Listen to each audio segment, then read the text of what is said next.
In this animation, we're taking Arctic sea ice into the third dimension. Here, we're looking at the ice age, which is an indicator of thickness. Generally, older ice is thicker ice. And so what you see in this animation is, first of all, the ice pulsing out and in with the seasons. In winter, the ice grows out and expands outward. In summer, it contracts inward as it melts.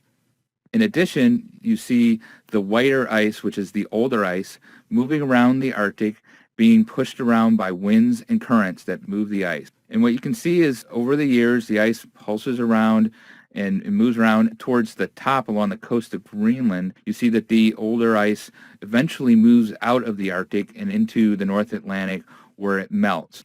But the ice gets replenished within the Arctic because some of the ice survives each summer and grows older. And particularly in a region north of Alaska called the Beaufort Sea, where the ice spins around in a clockwise direction called the Beaufort Gyre.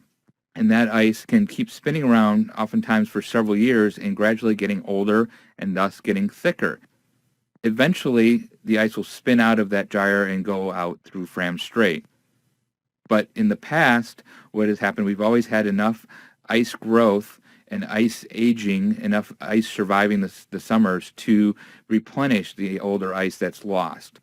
But in recent years, we've seen less replenishment. There's been more melt during the summer, and so the ice that goes out through Fram Strait has not been compensated by the ice growth.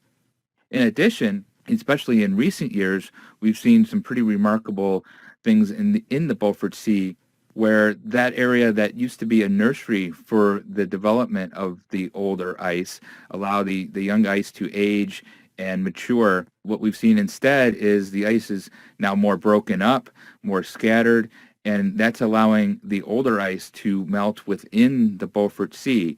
So we're seeing the Beaufort Sea go from a nursery to a graveyard for older ice. And as we get towards the more recent years, much of that oldest ice, the ice that's older than 5 years old and the bright white, has almost virtually disappeared from the Arctic Ocean, and the Arctic is now dominated by younger and thinner ice.